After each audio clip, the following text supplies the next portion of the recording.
Good afternoon, everyone, and thank you for joining us. Please welcome our moderator, Katy Glenn Bass. Hi, everyone. I'm Katy Glenn Bass. I am the Research Director at the Knight First Amendment Institute at Columbia University. If you're just joining us, welcome to the Data and Democracy Symposium, which is co-sponsored by the Knight Institute and the Law and Political Economy Project. And if you are joining us again after this morning's panel, welcome back. Our panel today is about public will formation and big data. We'll focus on how data can help or hinder efforts to ensure a truly representative and participatory democracy. We're going to think about how the use and manipulation of data can change who we understand the public to be, how data collection can affect inequality and participation in government, and how law and policy should respond to the current challenges that we're seeing. The two papers we're discussing today look at the census and at voter participation, two topics that really could not be more urgent. I found myself returning to these papers over and over again in the past few months, and I'm really looking forward to the conversation today. I'm going to introduce the panelists now and then invite them to present their papers. Please note that we are accepting audience questions. You can enter your question in the Q&A box and we'll turn to them later in the discussion.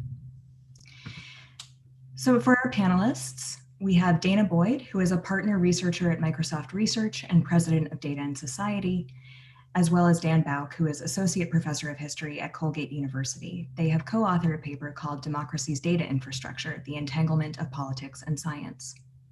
We also have Bertrall, who is a professor of law at the University of California at Berkeley. He co-authored a paper with Douglas Spencer, who is the professor of law at the University of Connecticut. Their paper is titled Voter Data and Democratic Inequality. And finally, we also have Ethan Zuckerman joining us, who will be commenting on the two papers. Ethan is an associate professor at the University of Massachusetts at Amherst, and the Knight Institute is also lucky enough to have him as our current visiting research scholar. Thank you all for joining us today. Danah, please go ahead when you're ready. Thanks, Katy. Let me begin by sharing slides. All right. So hopefully everyone can see that. So good afternoon. Thank you all who were here this morning for coming back, and for those who are joining us anew, welcome. This should be a fun conversation. As was mentioned, the symposium is discussing the idea of data and democracy. And in many ways, it asks us to think through the implications of living in an age of big data and algorithmic governance, and how this intersects with our questions of democracy. And our panel, of course, dives into that in such fun ways. Now, Dan and my paper, we begin with a big data innovation that we often don't think about. A big data innovation that is the cornerstone of our democracy. And more importantly, a set of big data innovations in the present moment that are responding to big data problems. So one of these that becomes the cornerstone of a lot of our work has to do with differential privacy. And differential privacy is a mathematical method that injects noise into statistical tables in a manner that distributes statistically unbiased error in order to protect individual data records that constitute those tables from being revealed. This is about privacy. It's about just really minimizing the possibility of disclosure. And it provides a technical solution to one of the Census Bureau's biggest big data problems. How do you publish as much data as possible without disclosing information about individuals? It is a technical solution. But the problem it's seeking to address is only technical at the most surface of levels. The problem actually goes much deeper than thinking about the trade-off between confidentiality and utility that often is implied by the conversation of differential privacy. The problem is actually rooted in a much more basic question of who controls the census in the first place. Moreover, as we trace through different histories in our paper, there's nothing that partisan actors love more than a mathematical controversy that they can weaponize to achieve political goals. And that's setting the stage for where we're going here. Now, the census is democracy's data infrastructure. It was created by the US Constitution, which wanted data, an actual enumeration of all people living in the United States, to guide the allocation of political power, as well as eventually federal funding. And over the decades, the census has taken on a range of other types of responsibilities in terms of local and state level policymaking, as well as federal commitments. And a lot of this is really centered on the idea of how do you ensure not just representation, but fair and accurate allocation of resources to really protect the civil rights of all Americans. Now, the census is a vast operation, one of the greatest national mobilizations outside of war, and it happens every 10 years. and then people forget about it. So this massive technical operation, written into the Constitution, legislated repeatedly over the decades by Congress, and sustained by deep tradition, shouldn't really be endangered by technical quarrels between scientists, should it? Yet, of course, this is the story. This is a story that we come back to in multiple forms. In the paper, we go back to the period of 1920, the decade in which Congress failed to conduct their most crucial constitutional responsibility. They failed to reapportion Congress. The census happened, and there was no reapportionment, there was no redistricting. And our story in 1920 begins with a man by the name of Walter Wilcox, who desperately wanted to make the census less political. He believed that by determining the size of the House of Representatives and the apportionment algorithms in advance of conducting the actual enumeration, that he could actually ensure that Congress would just do the mathematical thing. They wouldn't actually think about all of the ramifications and the politics, and they would just do what was right.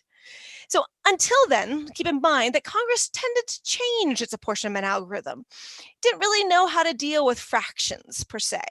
And more importantly, Congress more often than not decided to just keep increasing the size of the House until they could ensure that no one would lose a seat. None of their colleagues would lose a seat. And this was a way to basically make certain that everybody would pass the Reapportionment Act. So Wilcox was seeing this history and he wanted to change all of this. He wanted them to stop increasing the size of the House, which there was a lot of discussions going on, but more importantly, he wanted them to ensure that the apportionment algorithm that he thought was the right one was what they would use going forward. Now, frankly, Congress mostly ignored him. He was talking mostly amongst his peers, amongst technocrats. But in 1921, the House was set to reapportion using his method because of his relationships and encouragement of the folks inside the Census Bureau. So they were going to use his method, and they were still debating exactly what size the House was going to be, but they were going to use his method. And in that process, what happens is that the Census Bureau provides, using his method, the possible House sizes from 435 to 483, expecting Congress would choose one of them and reapportion. Well, that's not quite how it happened. On the eve before the congressional debate, a mathematician by the name of Edward Huntington, a Harvard professor, penned an op-ed in the New York Times lambasting Wilcox's approach. So it turned into a battle between quarreling mathematicians, and those quarrels provided the perfect cover for politicians who worried that reapportionment, especially if the House size got fixed at a small size, might undermine their power. Seeing resisting apportionment as beneficial, some argue that they couldn't possibly reapportion. They couldn't possibly do their job as congressmen until the math was actually solved, until these quarreling mathematicians figured out what the right answer was. Of course, their real reason was much more sinister. Southern Democrats saw the demographic writing on the wall. They were not fond of all of the immigrants who had poured into the cities from the wrong places, and failure to reapportion allowed them to maintain power, which they then used throughout the 1920s to enact numerous anti-immigration laws. Their goal was xenophobic and racist at a corner, but they were able to very much hide. They were able to leverage an infrastructural defect to effectively give them white sheets to hide beneath. Meanwhile, Huntington kept insisting that he had no political agenda, only a dedication to getting the math right. And this, of course, would continue on until finally an automated reapportionment act would occur with a law passed in 1929. So our paper tours through the backdrop of this history, the history of what occurs in the 1920s, and leads us into this question of how to use the undercount to protect. So where can using data protect the census, or does it do other work? We battle questions around the undercount, and we finally get ourselves to the present day, where we talk about aspects of differential privacy, but we also weave together how COVID-19 battles over citizenship and a variety of different technical developments surrounding these processes have effectively created the pyre of the Census Bureau that we are currently sitting, watching, and be enacted. So the questions in our mind as we sit here, a Supreme Court ruling this week, is not whether or not the census will burn, but what will actually be the match that finally lights the pyre on fire. And as it burns, what parts of it will be salvaged and what will burn to the ground? So the field of agnotology, which is a cornerstone for a lot of our thinking, seeks to understand the historical production of ignorance, to understand how and why something goes unseen or unknown, is purposefully obscured or forgotten. And data infrastructure produces data and allows for the making of knowledge. But to do that, it has to really think about the attention dynamics around it. What are the ordinary accepted practices? What are the things that are rendered invisible because it is infrastructure? And what happens when those things that are invisible suddenly become visible? And how can that be politicized and abused? What we are learning is that a data infrastructure can be made vulnerable, even by the most obscure of technical practices, especially when those blow up in the public. Thank you.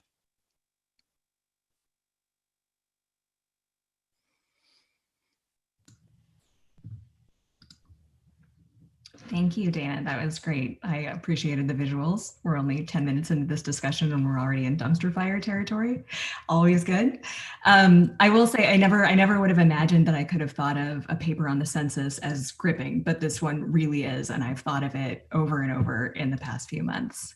Bertrall, over to you to talk about your paper now, please.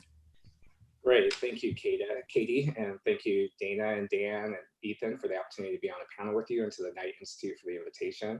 I apologize that my co-author, Douglas Spencer, is not here today. He's an expert witness in a trial right now, so he sends his regards, and he looks forward to the feedback that he'll receive from this conference.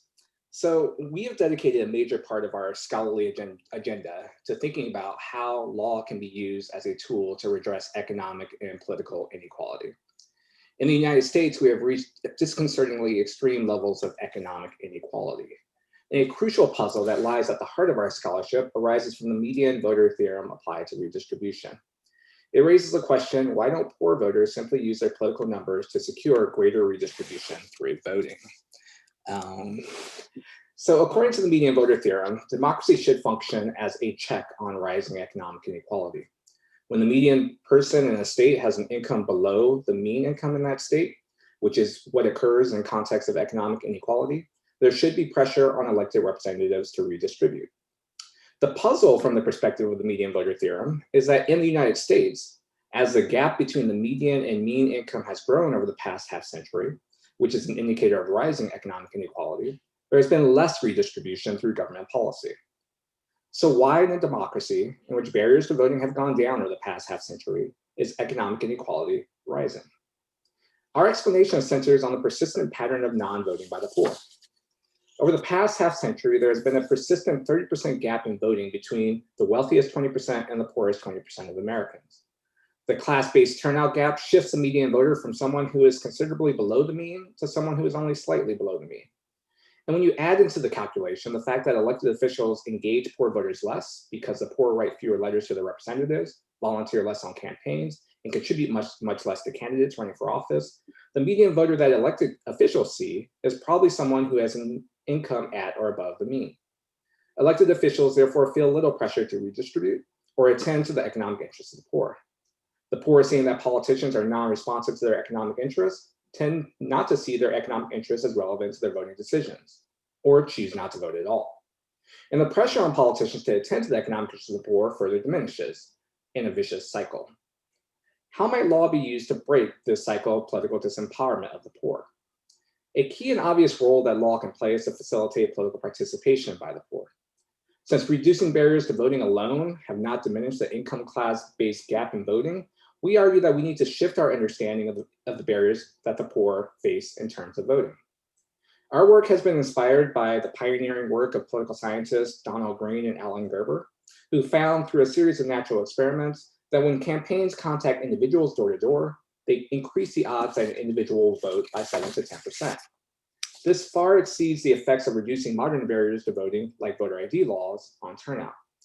Later studies found a statistically significant and positive effect from campaigns calling individuals on those individuals' voting decisions. And finally, another set of studies found that there's a contagion effect from campaign contact. It is not only the contacted person who has an increased likelihood of voting, but also others in that person's immediate social network. The problem, however, is that campaigns cannot and do not contact everyone.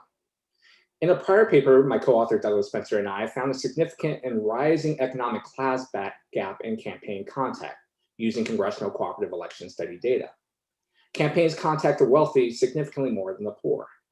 And we hypothesize that the rising gap in campaign contact, as canvassing has become a more essential component of campaigning, has counteracted any reduction in the participation gap that we might expect from the removal of barriers to voting. In that prior paper, we theorized about why campaigns contact the poor less. We argue that they use a calculus of contact, in which they prioritize for contact those who have voted in past elections and hold a partisan affiliation or demographic characteristics suggesting that they will or might vote for the candidate. Since the poor vote less, and since there's more uncertainty about how they will vote, campaigns contact the poor less, which diminishes their likelihood of voting. In the paper for this symposium, Douglas Spencer and I try to assess the importance of one of the pieces of data that campaigns use to inform their calculus of contact on the contact gap between the rich and the poor, voting history data. Voting history data is data that states collect about the participation of individuals in past elections. This data is used to combat fraud arising from double voting and bloated voter rolls that could open the door to voter impersonation fraud. Neither of these fraud prevention uses of voter data require the public distribution of such data. In most states, when they passed laws providing for the collection of voting history data, did not allow for the public distribution of such data. But starting in the 1990s and then accelerating in the 2000s, states also passed laws for the public distribution of voting history data. We haven't yet identified the explicit motivations for these laws providing for the public distribution of voting history data, but we suspect that demands from political parties for such data were important contributors. It's also been challenging to pinpoint when each state started to publicly distribute voting history data, as there's usually a lag between the passage of laws providing for the public distribution of such data and the actual administrative distribution of such data. It's hard to pinpoint when or the effects of voting history data directly on campaign contact. So what we have found about the effect of the state distribution of such data on campaign contact is still somewhat speculative. But what we found is an association between state distribution of voting history data and a rising contact gap between the wealthy and the poor. Now, as you can see from this chart, in the pre-2000 period, before the widespread distribution of voting history data to campaigns, the contact gap ranged from a low of 9 to a high of 18% across elections. Now, in the period after 2006, when we start to see the broad and increasing distribution of voting history data to campaigns, the contact gap has been consistently above 25%, reaching a high of 28% in the 2014 election. And we also found suggestive evidence that an important driver of this contact gap is campaigns decreasing contact of the poor, comparing 2010 with 2006 and 2014. If these findings continue to find empirical support, then one could imagine a strong argument for a legal intervention that would prevent states from publicly distributing voting history data. And we might be able to secure broad support for prohibiting distribution of such data, as there is an interest convergence between the concerns about political inequality and voter privacy. We, however, ultimately reject the idea of prohibiting the release of voting history data because we worry that campaigns will simply shift to using proxies for voting history that may exacerbate the contact gap between the rich and the poor. What we suggest instead are legal mechanisms by which voting history data can be used as a trigger for providing campaigns with incentives to contact the politically marginalized more, which are usually the poor. For example, we suggest instead of the voucher program that Seattle has implemented, which provides all voters with $100 to contribute to campaigns, contribute to campaigns prior to elections, a city or state could adopt a voucher program providing non-voters and infrequent voters with vouchers that they can contribute to campaigns. Campaigns would then have an added monetary incentive to contact non-voters and infrequent voters. Another legal intervention could be in the form of a government matching program in which the government can match campaign expenditures used to contact non-voters and infrequent voters. The distribution of voting history data will be key for both legal interventions that we think could reduce the campaign contact gap and ideally the participation gap between the rich and the poor. And at that point, perhaps democracy can start to act as a check on rising economic inequality. Thank you. Thank you, Bertrall. That was great. I really appreciated the proposals that you all put in the paper for ways we might make better use of this data to try to increase participation rather than decrease it. And I also appreciated that the paper has a real synthesis of a lot of different literature on the ways in which campaign contact affects not only the person contacted, but the entire network. There's a network effect there too. So it's a really interesting paper. Ethan, over to you for your responses to these papers. Sure. Well, it's really a pleasure. These are such rich and interesting papers, and it's been a great opportunity to read through them. I will say, though, Katy referred to this, I believe, in our intro session as the bleak and bleaker panel. The Ross and Spencer paper makes this case that access to voter history data has fueled this wave of micro-targeting advertising that very, very quickly seems to have expanded this participation gap between wealthier and poorer voters. The Bouk and Boyd paper takes apart these sort of underlying claims of technological neutrality around the US Census and makes clear that these claims of neutrality are actually fierce methodological arguments that have very real consequences, including widespread institutional support for white supremacy. Both of these papers are built around deep dives into historical details that, let's be frank, in some cases might be thought of as a little esoteric. At the very least, they are either or under examined. The Bouk and Boyd paper gives a rationale that I found really helpful in sort of understanding this, which is this idea that infrastructures are basically invisible until they break. So an infrastructure like the voting register, like the census, we don't really pay attention to it until we have a moment of failure where we have to pay attention to it. For infrastructures that are supposed to be invisible, emerging to a point of controversy ends up becoming that form of failure. So the decades-long debate over reapportionment that starts in the 1920s, that's a failure to be invisible. It's a reminder that these processes, which we might want to be purely technical, we want them to be simply a matter of bureaucratic logic, they inevitably have politics embedded within them. And it's also a reminder that when you see someone trying to seek, scientific or mathematical authority, there's a good chance that what that's actually hiding is a political agenda, whether it's the conscious agenda of the person putting a solution forward, or whether it's their sort of deeper ideological alignment. In the case of the census in the first half of the 20th century, as Danah made clear, that agenda was explicitly a white supremacist, xenophobic agenda. I see the Ross and Spencer paper as elevating the technical decision of the Help America Vote Act, interacting with some previous technical decisions to protect against voter fraud, jointly creating the significant failure that demands that we have to make this question of access to voter history data more visible. So this opens another interesting parallel between the papers. There's data that might have been okay at an earlier moment that is now weaponizable due to technical innovation. So the Bouk and Boyd paper spends a lot of time examining this challenge the census has had of how do you maintain confidentiality of data while people want to do increasingly detailed analyses of these. As social scientists start showing up and saying, I want to do more sophisticated analysis, you very quickly end up de-anonymizing this data.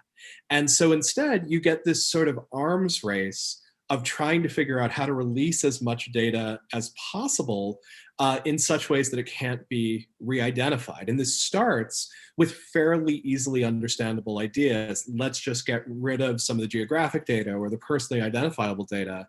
But fairly quickly, we get into things that make great sense to statisticians, don't necessarily make sense to the ordinary congressperson on the street, which is who really matters. The notion that you might be replacing data with artificial data that's been created to be statistically representative, even if it occasionally does things like gives you the negative value for how many people live in a town. Similarly, you can argue that voter history data was not necessarily dangerous information to have in the era of broadcast advertising, because there was no real way to micro-target voters and decide that you're going to show an ad only to the side of town where people are more likely to vote and to exclude the place where people aren't as likely to vote. But now that we've moved into this moment of micro-targeting, where that investment of resources to go knock on the door is being really carefully calculated. Now that voter history data becomes probably the single most important thing a campaign can know about a voter. So putting the two of these things together, the first thing I found myself thinking is just the untenability of a blanket approach to transparency. There was this real sense maybe 10 years ago that part of what we needed to do in reaction to holding institutions accountable was simply to make as much data as possible accessible and train, ideally, people who could be advocates and scholars and students and journalists to sort of analyze that data. And I think many of us have sort of realized that the sheer explosion of data by itself doesn't actually take us any closer to accountability. You need to harness that data to power. You need to find ways to harness that data to actually make ways to make change.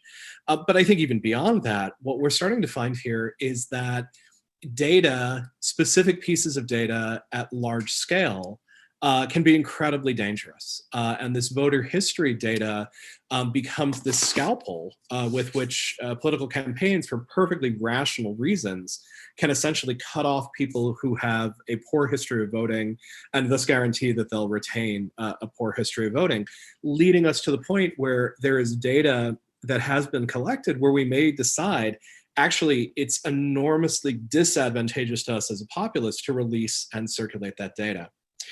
For me, the other piece that I found fascinating in reading the two of these back to back is this sort of desire for processes to be technocratic and neutral in one fashion or another.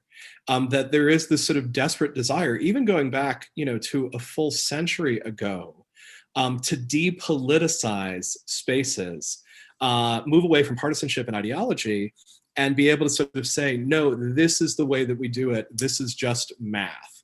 We're going to count, we're going to calculate the formula this way, and this will be how we sort of reapportion things. And I think what's interesting is that we are now at a moment of extremely low confidence in many institutions, particularly politicized institutions. When we look at American confidence in Congress, it's about as low as it's possible to get. I think many people reacted to some of the political shocks of the last 4 years, hoping for institutional competence. The processes would just keep running no matter who was politically in control. I think in many ways what's happened with the census, as we're really just starting to begin to have a picture, and I'm sure danah in particular has a much richer picture, those processes are not immune to political interference. So where do we go from here? The Ross and Spencer paper argues there's some data that maybe we should simply put it back into the box. If we can't prevent the release of this voter history data, instead there may be a way to reward campaigns that actually affirmatively fight this trend to increase this gap between rich and poor turnout. The Bouk and Boyd paper gives us a much, much darker conclusion coming out of this. Maybe all the technical stuff is political. And maybe this sort of dream that we're going to be able to have parts of the government that simply function, that are simply looking for sort of bureaucratic neutrality, is in fact a fiction, and that what we might actually have to do is get over our tendency to dismiss things as a methodological issue.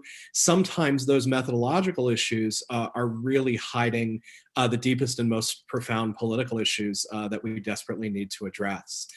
So just such wonderfully rich material to wrestle with, and thank you for the chance to read and to react. Thank you, Ethan. That was insightful as always. So I have my own reactions to the papers and questions to ask our panelists, but I want to give the authors a chance to respond to Ethan's comments,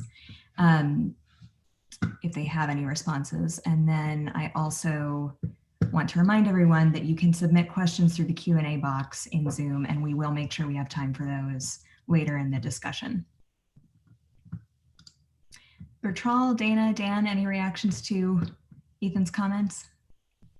I'll keep mine short. And just to say, Ethan, those were incredibly helpful comments, and your synthesis of the paper was ingenious. So I appreciated those comments quite a lot.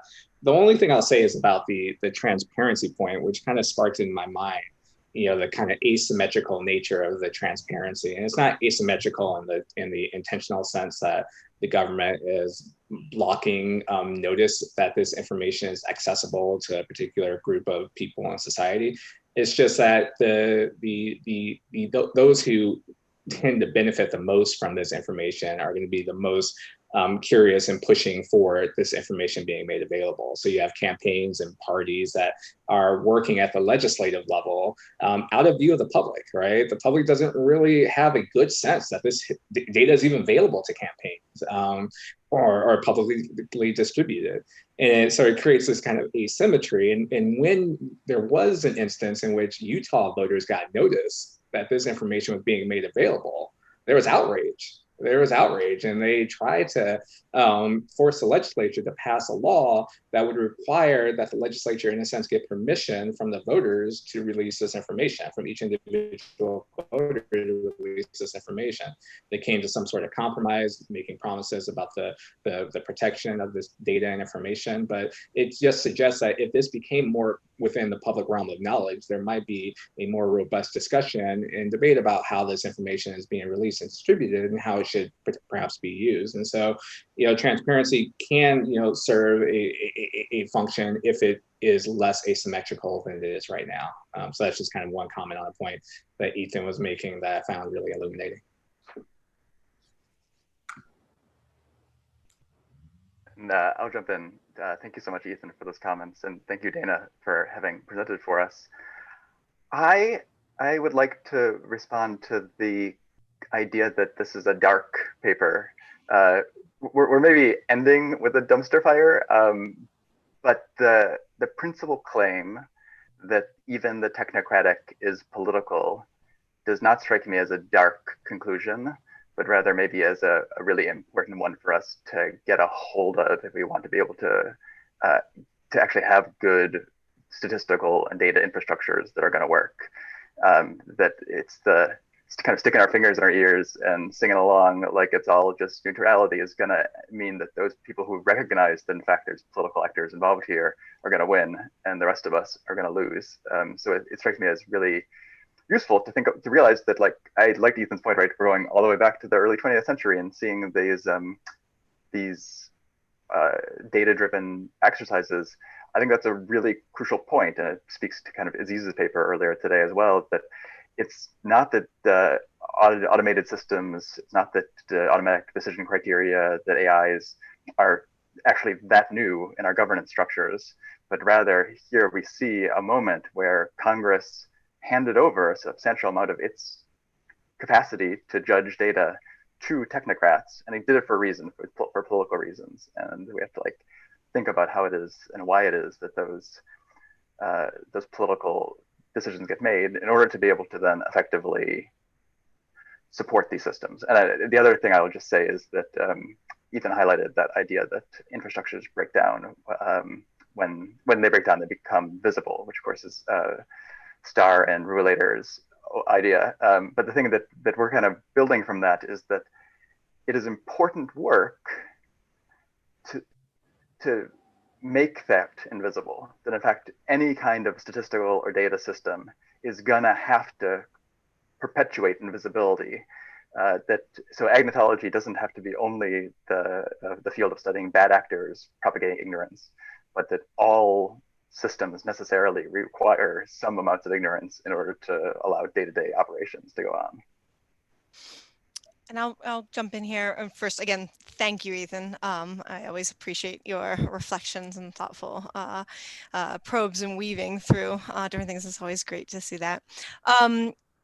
I think that building off of what Dan's saying, I think that part of the reason why it's important to understand that these technical systems are always political is it goes back to what Yochai was saying in the previous session. He was arguing that one of the things we can't do is assume that we can fix things internally and then solve the problem. He was arguing for context, he was arguing for temporal realities, he was arguing for, understanding the legal particularities, the cultural dynamics, et cetera. And I think that's a lot of where we are at too, which is to say that the technical mechanisms seem like they're just fixable with just another technical intervention. And you can just solve it with a technical intervention. If we just got the technical right, it would not be a problem. And there's a critique happening, of course, with algorithms, which I know we'll get into tomorrow, where that is, part of the conversation. It's just like, just fix the technical. So for all who have seen The Social Dilemma, the industry is messed up. There's a technical problem, but we just can find a better technical solution. That is an endemic narrative of the present and of the past. And that is an endemic narrative of the present and the past that political actors have learned to use to their advantage. And I think it's important to understand how that game works. So we spend a lot of time normally talking about disinformation, right? As though the disinformation does all of the work. But actually the disinformation fits within a broader context, and you see a different kind of political move within the ecology of knowledge. The same is operating within the ecology of data.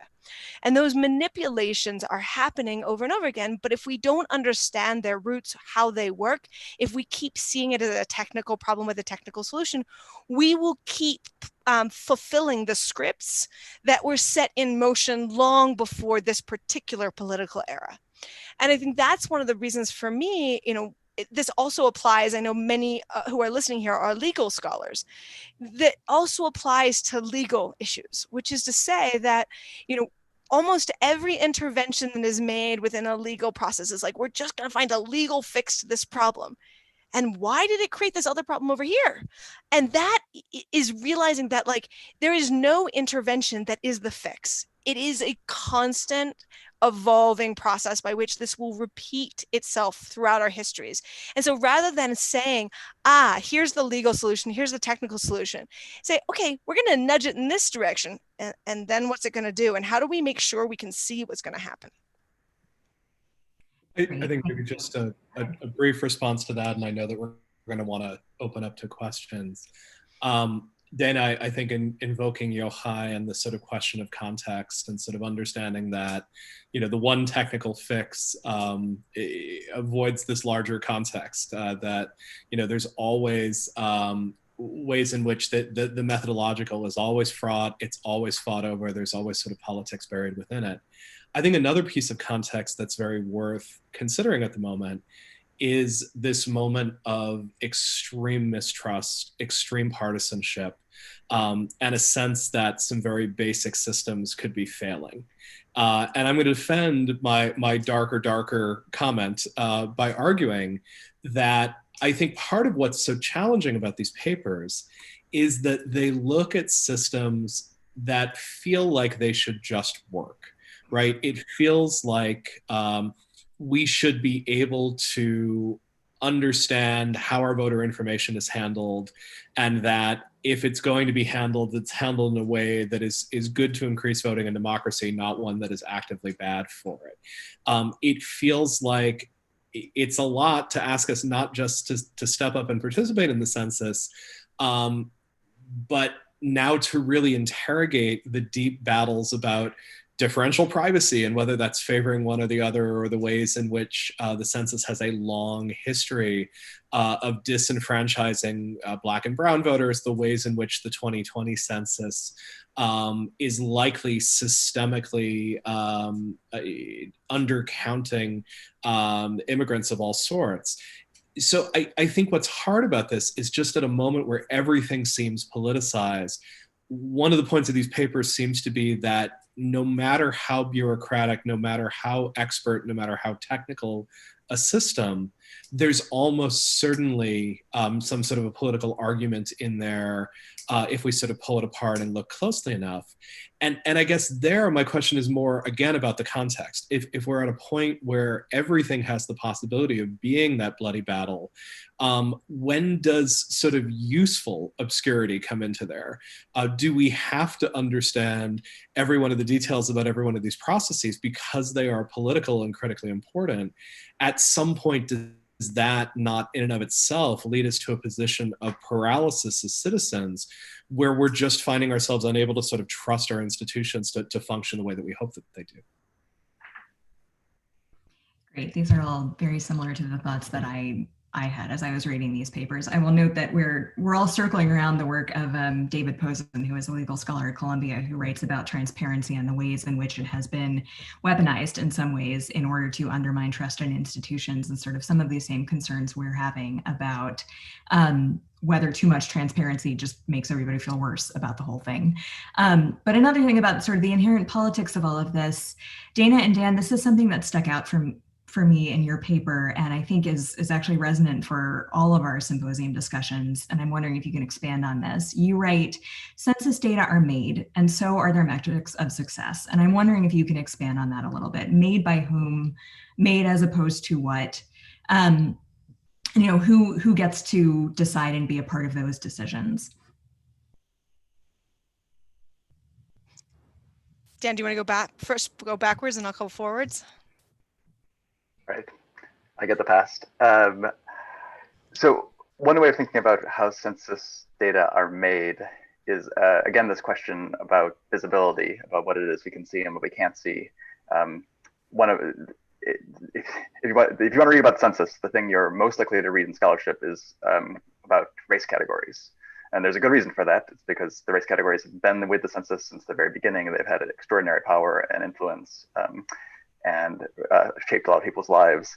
But every one of the categories in the census, every bit of every question about what census does ask and doesn't ask is a crucial way of making something visible or not making something visible. For us, one of the realizations was that this was the figure of the undercount as a metric of data quality might actually be a useful form of infrastructural maintenance. So the idea is throughout the late 19th century and early 20th century, there were often very significant census scandals, big instances in which cities fraudulently inflated their numbers through mass actions. And so your ordinary reader reading about census would think, oof, that's kind of a disaster. And ordinary people encountering the census often encountered an enumerator who was a neighbor who might very well be a disaster in any number of ways. So when scholars then came out and said, well, we missed this percent of folks, and often the percentage was much lower than it actually could have been. But they would often say, we measured it, and we determined we missed this number of folks. That statement of error is a metric which allows the system to go on and kind of speaks to the people, your experience of the messiness of the census is wrong, right? The census actually is a reasonable thing. This data is legitimate and reasonable, and you can go along with it. So adding on to Dan's points, I think, and I'm cheating, I am going to go back into some of the past. He points out that, there was a question of puffery in the census. Let's keep in mind that 1790, the first census, one of the first responses was from George Washington, who was just like, our numbers can't be that low. They need to be higher, right? So this puffery thing is one of an endemic problem, one that is actually in the roots.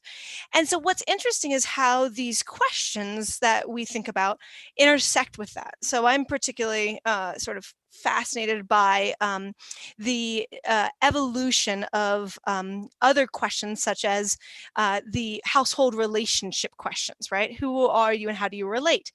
This was constructed to minimize cheating because lots of people were standing from afar trying to fill it out, and it was harder to fill that one out. So some of these questions had these operational goals. Some had deeply political goals. And, Dan's right in pointing to the race category in his example. Let's remember, Indians not taxed is in the Constitution, and the absolutely horrible idea of turning enslaved Black populations into 3/5 of a person is also in the Constitution.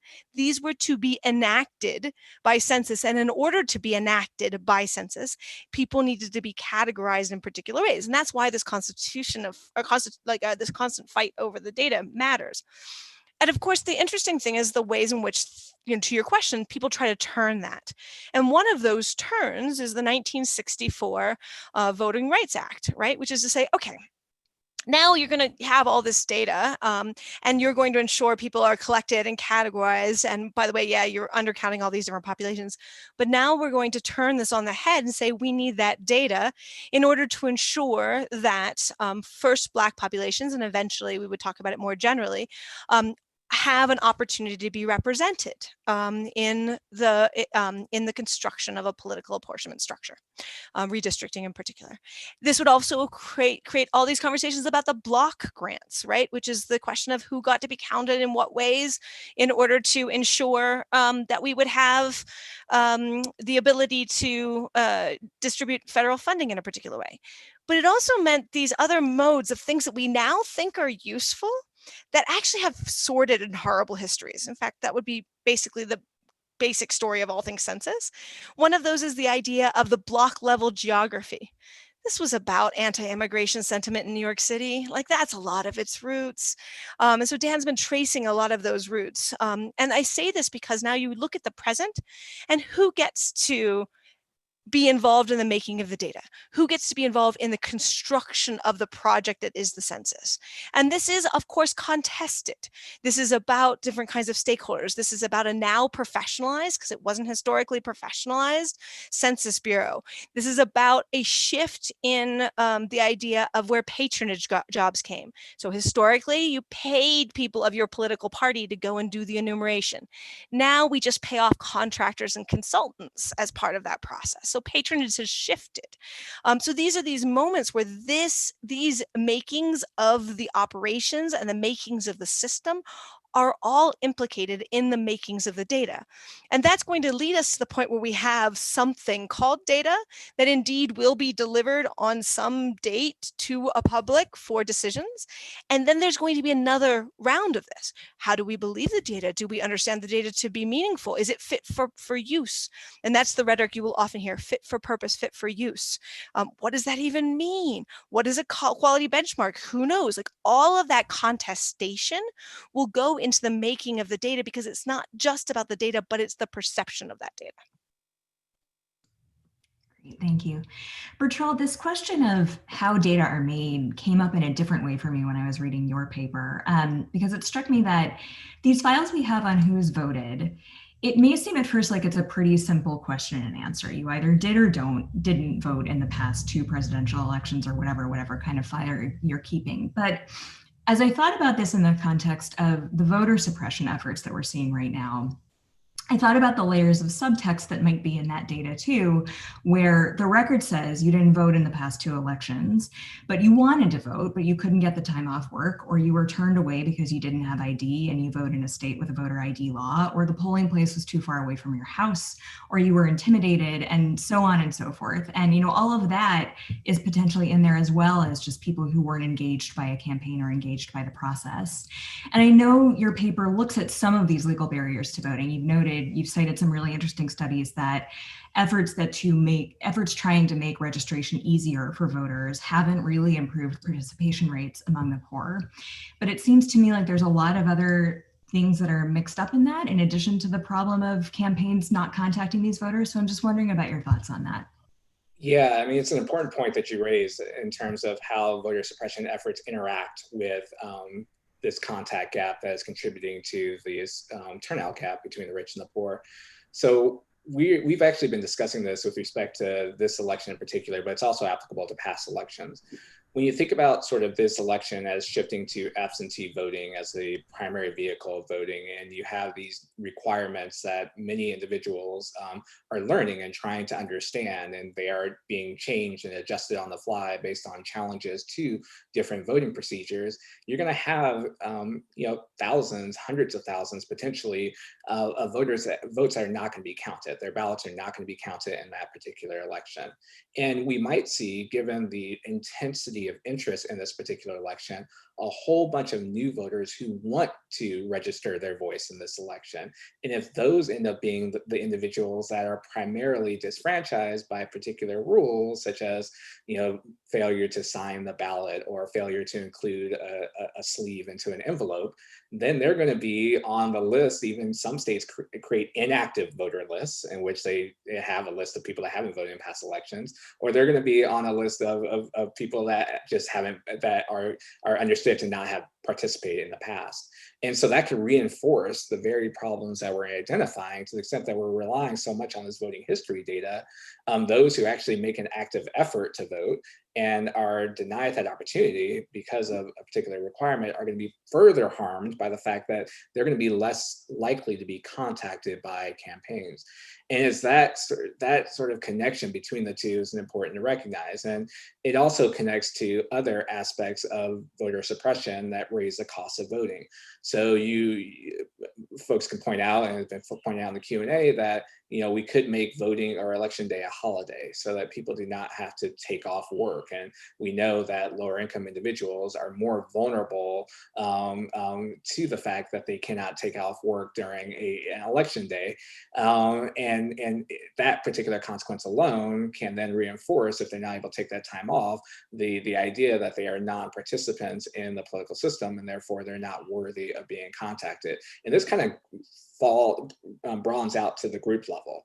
It starts with the individual, but then there's kind of a broader understanding of the group, right? So there's some campaigns that may have this information or just don't have the resources to take advantage of the information like they want to, in terms of slicing and dicing the information to engage in a precise micro-targeting. But they can make a determination based on what we know about low-income individuals voting and say, we're just not going to target that entire neighborhood over there, right? And so that's a different form of targeting. It's not necessarily micro-targeting, but it's similarly harmful in terms of the participation likelihood of individuals that are not contacted. So yeah, these two things reinforce each other in ways that are particularly pernicious.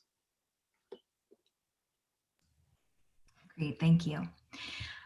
So I want to pivot now in our discussion before we turn to audience questions, and ask us to look for solutions, or at least for improvements, to the dark situations that we have identified here.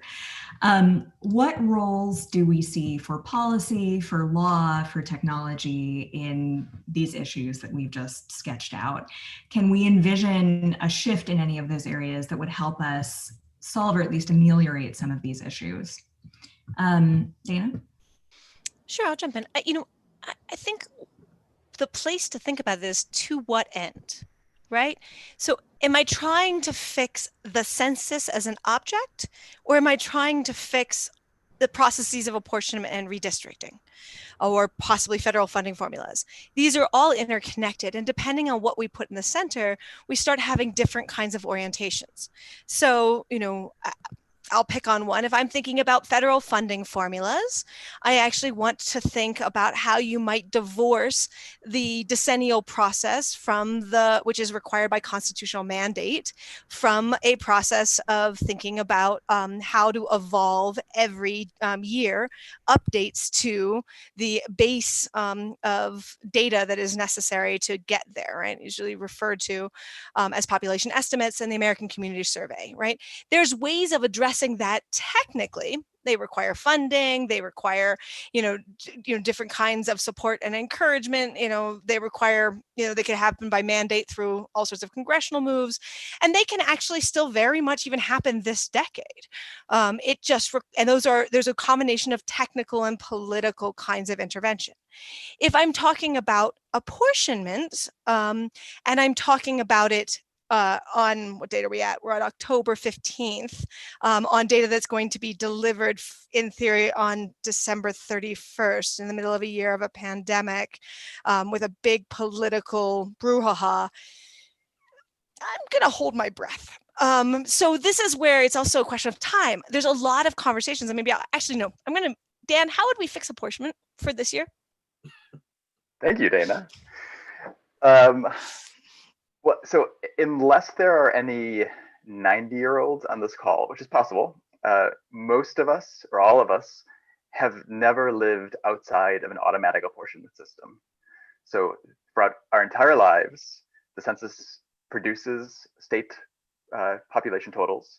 The Census Bureau, as a courtesy, runs an algorithm, produces some tables saying New York gets this many seats, Mississippi gets this many seats, hands that over to the House of Representatives. House of Representatives sends it out to each of the states. And for the next 10 years, the next 5 Congresses, everybody knows how many seats they have in the House of Representatives. Congress and the president has played only a formal role for the last 100 years, passes a packet of numbers along without doing anything to them. So remember that the president passes a set of numbers along without doing anything to them. Is what the president has always done. They announce the numbers at the time at which the Census Bureau has created a final total and passed those to the Department of Commerce. And then the House has essentially just passed those along as well. But ultimately, the responsibility for apportionment, the decision of how many seats there will be in the House and therefore in the Electoral College, the decision about how to handle the sticky problem that no matter how you do it, you always end up with some states deserving a fraction of a representative. The judgment about whether the data is good enough to be used in this particular situation resides in the legislature. It's Article 1. This is Congress's responsibility. And we don't know how the census is going to end up, but it might be really important for a lot of us to start understanding how the apportionment system works and to start thinking about some of the traditional responses to uncertain data, which have been things like Congress acting and using its authority to decide how to do things. Anyway, whether it might want to do that or it might need to do that, we will have to wait and see. Great, thank you. Bertrall, can you say a little more about the 2 proposals that you mentioned towards the end of your presentation, the ideas that you all have put forward for how to engage with this data in a more productive way? Yeah, so I guess I'll start where Ethan, with something that Ethan mentioned. Campaigns are making a rational calculation in terms of their contact decisions. They're measuring costs and benefits and making an assessment of where the best bang for your buck in terms of contact lies. And that in part explains why they're contacting individuals with greater degree of voting history, because they're going to be perhaps least likely or least costly to persuade to turn out. And so one of the things that we are just trying to figure out is how do we kind of change the rational calculus in a way that's favorable to campaigns contacting infrequent and non-voters. And the things that we propose are, a set of monetary incentives in this paper, but I'll also talk about another set of, another thing that could be done that I talk about in another paper. Now, the monetary incentives are really drawing on the Seattle voucher model, in which you can provide vouchers to individuals that they can choose to contribute to whatever campaign or even interest group that they want. Ours is different from the Seattle model in the sense that we target for vouchers those who are infrequent and non-voters in past elections as a way to get campaigns to target those individuals in particular. There's also the argument that we put forth with respect to the matching system, in which the government, at whatever level, can match the resources that campaigns use to contact infrequent and non-voters. So again, this is all trying to change the cost side of things for the campaigns. Now, I have limited optimism that this would be all that change the calculus all that much at the presidential campaign level, or even at the senatorial or gubernatorial campaign levels, or maybe even at the House of Representative levels. But if you think about sort of what Seattle's doing, which is focusing on local city council races and even mayoral races, it could have an effect. These tend to be lower cost or lower cost type of or lower amounts of money are put into these particular races. So each individual dollar is worth more in terms of contribution to these campaigns. And to the extent that you have a system that provides city council candidates with the incentives to reach out to these particular individuals, then that sort of calculus of contact might be changed in a fundamental way.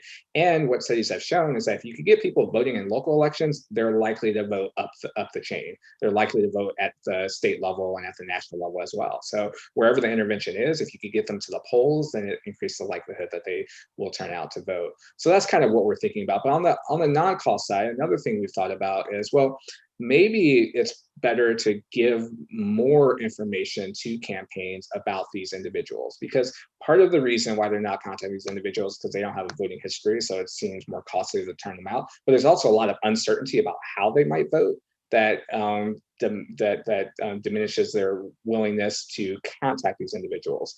So if there's more information about these individuals, whether they're registered or unregistered, then there could be greater incentives for campaigns to contact them because they might have a greater sense of their likelihood of voting for the candidate. And so what could be done? Well, one thing that could be done is that you can provide or share, distribute partisan affiliation information. Now, this is shared in many states, but not all states, but this could be a piece of information that could be more broadly shared. You can also be more proactive in securing that information or information about individuals in your jurisdiction, whether they're registered voters or not, in a way that Massachusetts does with their street lists, in which they contact everyone in their particular in jurisdictions to find out sort of who they are, whether they're registered or not. And from that information, you can sort of provide that to campaigns with valuable pieces of data that they can use to decide who to contact. And so these are sort of different ways in order to change the calculus of contact for campaigns that we think could be potentially useful as a step forward, at least. Thank you. Bertrall, I'm also wondering about another thing that campaigns could do to increase contact, the other kind of micro-targeting. So looking at Facebook, and you all mentioned in your piece that the Trump campaign was fairly successful in 2016 in utilizing micro-targeting via Facebook to get to mobilize non-voters or people who didn't necessarily vote in every election. So do you see promise here, or are there ways to employ that kind of data in a pro-democracy sort of way? Yeah, I do. Social media always makes me a bit wary because it's such a source of disinformation and misinformation as well. But to the extent that campaigns are proactive in using that vehicle to contact individuals and ideally provide them with information, or at least information that can be contested and countered by another campaign that is contesting that particular election, I think that that can be a useful vehicle. We must remember that although internet access has broadened quite significantly across the country, there's still an internet gap, and that the harms of that internet gap tend to fall on lower income individuals. So I don't think that social media alone can replace it. It's also been shown that social media advertisement does not have the turnout effect of door-to-door contact, right? And so, ideally you wouldn't want it to be a substitute, but rather a supplement to the door-to-door contact that campaigns might engage in. But right now, I think sort of any sort of efforts to outreach towards individuals that are infrequent non-voters is a step forward, but I think that there must be more done than just simply social media outreach. Thank you. Such an interesting area. Yeah, Dan. I actually wanted to follow up and ask Bertrall about another axis, kind of part of their paper, and showed up a little bit in the presentation, but also in the paper. And it's the frame of election fraud, and it's the idea of election fraud. So it's in the paper, one of the really kind of interesting things is the way in which the deep history of voting history and the deep history of like where this data comes from in the first place is tied to progressive reformers in the early 20th century who talk about it as a mechanism of avoiding what they see as mass electoral fraud happening in cities that are run by political machines. Now, right, historians give us lots of reasons to believe that electoral fraud might also have been inflated as an excuse to disenfranchise political machines. And that those progressives who are doing that, who are many of the same progressives who are doing some of the shenanigans in our story, I'm talking about the census, and who are interested in disenfranchising people and removing immigrant power from the political system, they're using fraud back then to do that. It seems like electoral fraud might also, the frame of electoral fraud might also be a significant part of explaining the general decline in some of the graphs, all the graphs with the secular trend of things going downward. And so I wonder if you could talk about that frame, because it is still engaged in the paper, and I'm kind of curious about what you think. Yeah, I think it's a beautiful link between the census and what we see with respect to the registration efforts, or the efforts to construct a registration system.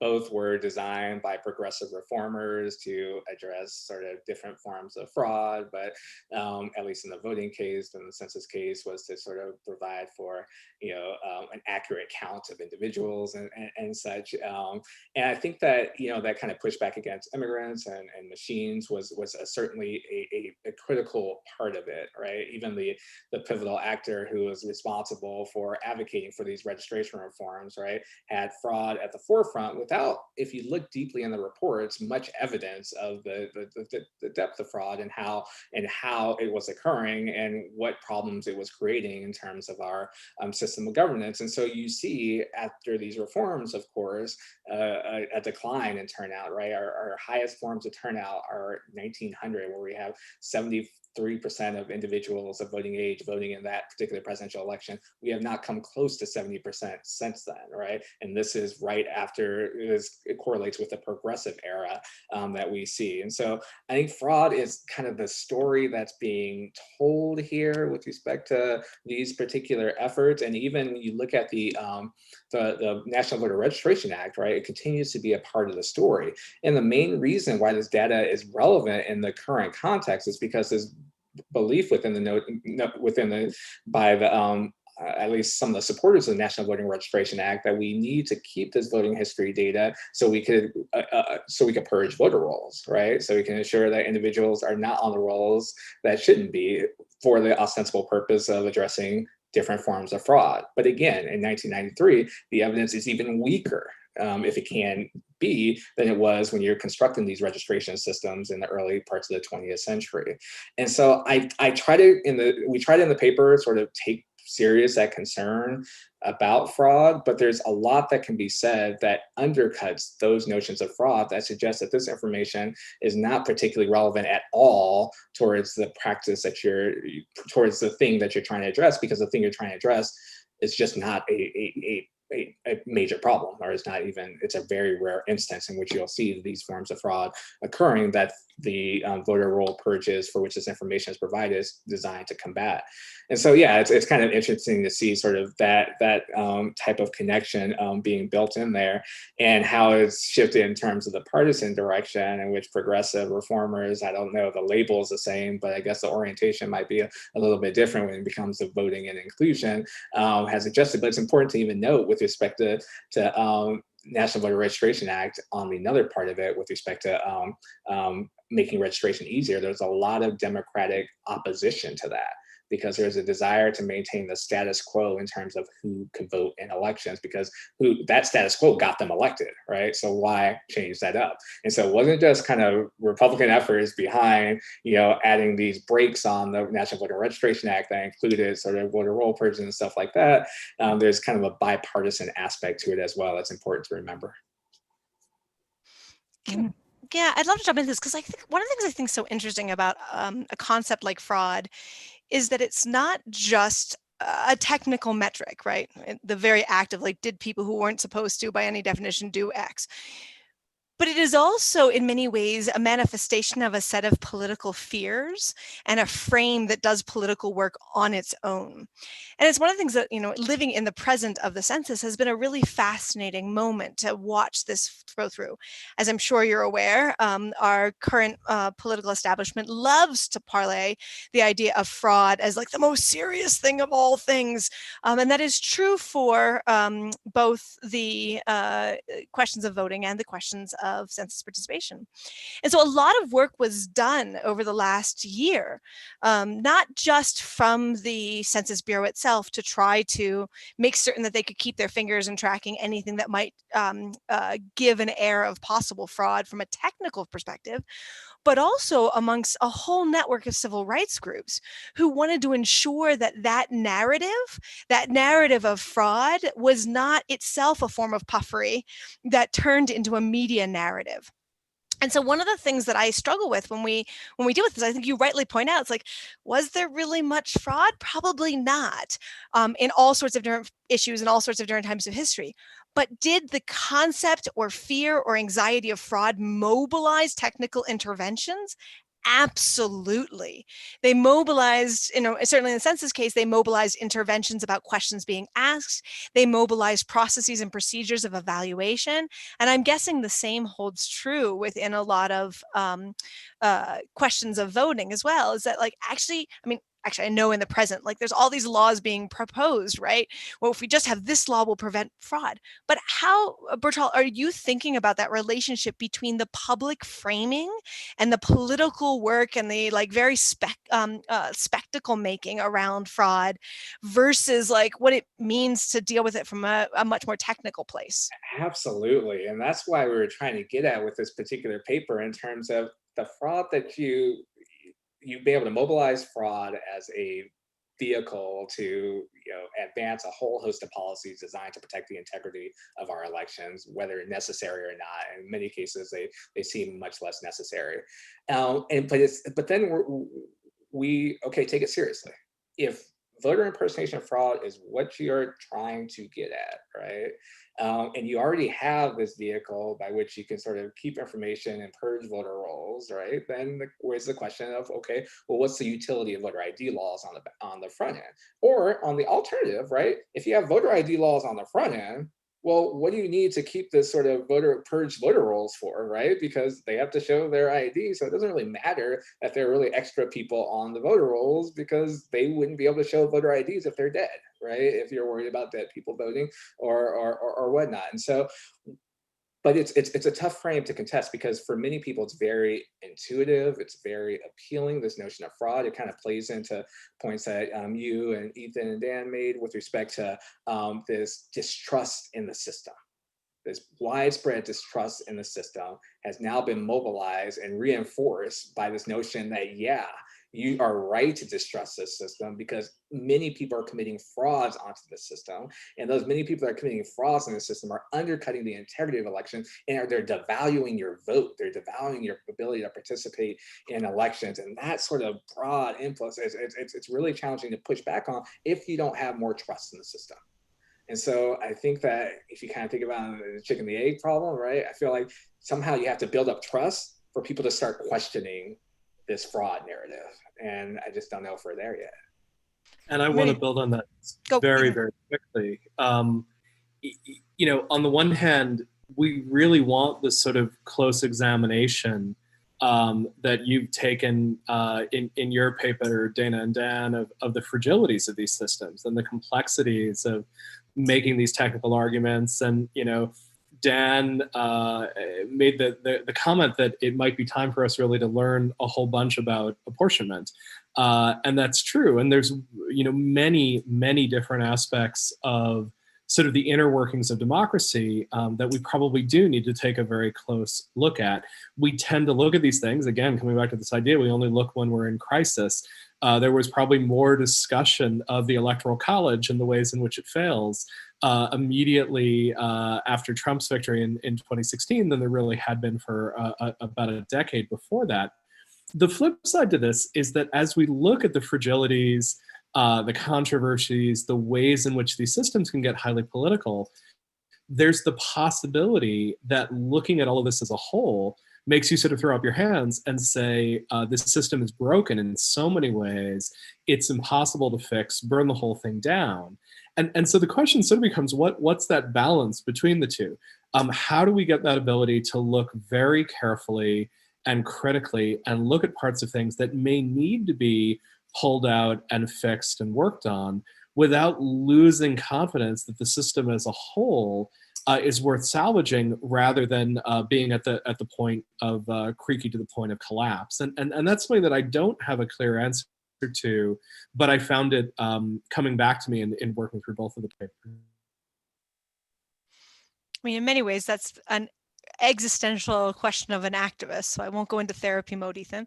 But I think there is something to be said about, like, what are our theories of change and what do we believe are possible? I think when it comes to the topics of, these two papers, I keep holding on to that framing of towards a more perfect union, which allows us to sort of remind ourselves that, like, there is no way in which this is perfect. Not even close. It's not even always moving in a direction that I can stomach. But if we understand ourselves with our ideals and our ideals allow us to hold on to possibilities, then we can start to imagine different ideas of change. And I think that the hardest thing, in working in coalition and working in networks of folks trying to actually see change through, is that different folks have different ideas, not just of how to get there, but where there is anyhow, because there, and I think that that challenge for all of us is very real. And I think that this is where, as we talk and we struggle with what democracy is and what it should be, we have to contend with the relationship between the ideals and its instantiation, and how the gap between the ideals and the instantiation has been used systematically as a tool of oppression through the entire history of this particular country. And that's where I think, that struggle, I think, is never ending. And in some ways, it's one of those moments where, you kind of want to unsee, where you're just like, there's a moment where you're stepping back, can I just be hopeful that this can all work its way out? But I also think that there is a responsibility for us, certainly as scholars, to take seriously our commitment to understanding and really going deep, and then of course to profess and to communicate and try to share what we know and connect dots. So I think that's where, to me, it's a whole endemic struggle. If I could just throw one comment in, chasing danah, with a more concrete thing, in a sense that I'm a pragmatist in the kind of philosophical sense here, that trust, I think, will probably more likely follow from a system working rather than trust lead to a system working. And just like data legitimacy comes when the data gets used more than necessarily anything concrete about the data in the first place. So the kind of work that Bertrall is doing in this paper seems to me to be the significant thing, right? You have a system that works better if you can find ways to make sure that people's voices are actually heard effectively. And so I would push hard on the election fraud narrative, but by foregrounding its costs, right? Like I read that paper, and what's so striking about it was that it looks to me like the invocation of electoral fraud over the course of the 20th century and into the 21st century has probably, as a feature, disenfranchised people rather than as a bug, and that that's like a really important note that we can push, that it seems like this has been an intended consequence of this technical intervention. Yeah, that's great. Absolutely. And it's especially hard to push back on the voter fraud narrative when the highest officials in the land are actively tweeting it out every moment. This is also a good moment for me to remind anyone in the audience who has not already filled out their census form to do so, because I think the deadline is now midnight tonight, so get on that. I'm going to take an audience question now, and it's actually from our very own Amy Kapczynski, who is the co-organizer of the symposium. And Amy wrote, "Wonderful papers and superb comments, Ethan, thanks. Danah and Dan, could you talk more about what you mean by political when you say data and technology is political? What are the stakes of understanding that word in different ways? And following on that, I think many people fear that the view that data is political requires us to say that no one can prove the climate is changing, or that COVID is really more dangerous than the flu, or that there's no better way or worse way to count all the people. I think you disagree here, and it would be really interesting to hear you say more about this." And I agree. Yeah, I'll go really quickly. I think that maybe I won't give the definition straight out. What I say is, take the climate example, right? We think about ClimateGate. This is a clear situation in which very ordinary scientific procedures, which no one ever pays attention to, were brought to light, and people freaked out because no one is used to seeing these things happen. And it looks like the scientists must be doing all kinds of crazy stuff, because it turns out that the ordinary work of doing science looks kind of crazy if you're not ordinarily doing it. But in fact, scientists build these sets of practices that work very well at figuring out how to create a model about something as amazingly difficult to model as global climate. Since that is susceptible to that sort of an attack, essentially, and that is often how this is mobilized, as a kind of attack on technicity, that you find a technical thing, exploit it, show it as a way to get some kind of political end, in this case trying to attack climate change legislation. It's better for us to admit ahead of time that every single bit of scientific work we do is susceptible to that sort of work, and then think about what are the political implications of the scientific work that we're doing. And I mean, as scholars, I would imagine many of us do think about this, right? Like when we choose a research topic, when we choose how we're going to frame it, when we think about the kinds of variables we're going to investigate. When I decide what I'm going to write about, I have a whole universe of possibilities. Clearly, there's politics involved in the decision, and those politics might not be partisan politics. I'm not trying to get a person elected, but I am interested in the dignity of my fellow humans, for instance, or I am personally committed to notions of equality, and so my scholarship reflects that. I think most work reflects some kind of politics, and we have to think about what those are and decide if we are behind them, and then figure out how to get infrastructures that work with those. So I'll take this from a different angle. Like if I put on my hat as a data scientist and I could do magic wands and really just focus on like, how would I get the best possible data of all people in this country by any means possible? I wouldn't do a fraction of what the actual Census Bureau does in this process, right? I can talk through a whole set of different statistical approaches, the use of administrative records, and how I would triangulate and build models, where I would be able to identify gaps using some of the most interesting work that's been done from folks like H.R. Dagg trying to understand missing populations during genocides. I would go through and try to figure out how you model across this whole thing. And I think that we could come up with a pretty interesting technical answer. But the reality is that that's not the responsibility of the Census Bureau. The Census Bureau is shaped by laws. Many of those laws and Supreme Court rulings require certain things. They require that this is not a sampled procedure.